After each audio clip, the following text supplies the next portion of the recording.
মাননীয় স্বরাষ্ট্রমন্ত্রী এবং মাননীয় প্রধানমন্ত্রী তারেক রহমানকে অনুরোধ করব দ্রুত সময়ের ভিতর 24 গণঅভ্যুত্থানের সময় মানবতা বিরোধী অপরাধ ঘটানো শেখ হাসিনা অর্থাৎ খুনি শেখ হাসিনাকে দ্রুত ফিরিয়ে এনে তার ফাঁসির রায় কার্যকর করার মাধ্যমে বাংলাদেশের জনগণকে মুক্তি দেওয়ার লক্ষ্যে দ্রুত সময়ের ভিতর তিনি কার্যক্রম শুরু করবেন এবং শেখ হাসিনাকে ফিরিয়ে আনার জন্য সকল প্রকার কূটনৈতিক যোগাযোগ তিনি বৃদ্ধি করবেন বলে আমরা আশা রাখব।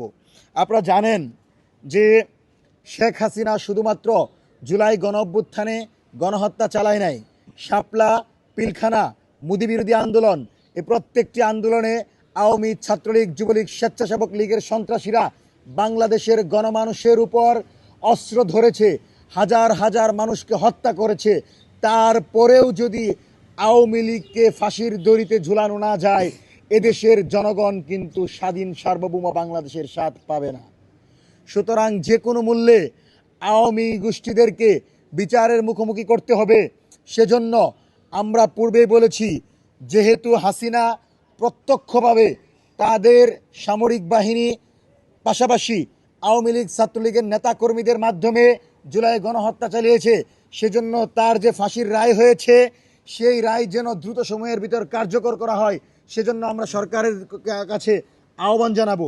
পাশাপাশি হাসিনার রায় কার্যকর করলে হবে না, কামাল সহ তৎকালীন মন্ত্রী পরিষদে যারা ছিল এবং আমলাদের মধ্যে যারা জুলাইয়ের বিরুদ্ধে অবস্থান নিয়েছিল তাদের প্রত্যেককে চিহ্নিত করতে হবে। কারণ আমরা মনে করি আওয়ামী ফ্যাসিবাদী কাঠামো ছিল একটা কাঠামো, এটা কোনো দলের না। এই কাঠামোর ভিতর যদি কোনো সরকার রাষ্ট্র ব্যবস্থা পরিচালনা করতে চায় তাহলে তাকেও আওয়ামী লীগ হয়ে উঠতে হবে। সুতরাং সম্পূর্ণ ফ্যাসিবাদী কাঠামোর বিলুপ্ত করার জন্য আওয়ামী লীগের সকল রাজনৈতিক পদ্ধতিকে অপসারণ করতে হবে এবং সচিবালয় সহ যে সকল জায়গায় আওয়ামী ফ্রেমিং এখনও রয়েছে সেই জায়গাগুলোতে জাতীয়তাবাদী দলের নতুন বাংলাদেশের চিন্তার আলোকে রাষ্ট্রযন্ত্র পরিচালনা করতে হবে।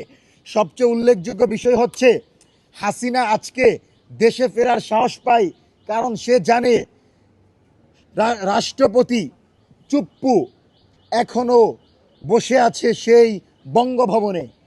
বঙ্গভবনে যদি আওয়ামী লীগকে বসিয়ে রাখেন তাহলে হাসিনা অবশ্যই শেকড়ের জোর পাবে, দেশে আসার সাহস পাবে, আবারও নৌকা নিয়ে দেশে আসার চেষ্টা করবে। সুতরাং যে কোনো মূল্যে আপনি এই চুপ্পুর মতো গণহত্যাকারীকে অপসারণ করেন, জাতীয়তাবাদী দলের আদর্শে উজ্জীবিত একজনকে আপনি রাষ্ট্রপতি নিয়োগ করেন। তাছাড়া কিন্তু হাসিনা ফিরে আসলে এই চুপ্পুরা তারেক রহমানকে পেছনে দেখাবে। ডাইনি শেখ হাসিনা ইতিমধ্যেই রয়টার্সে বিবৃতি দিয়ে বলেছেন, সাক্ষাৎকারে বলেছেন তিনি নাকি দেশে ফিরতে চান। আমরা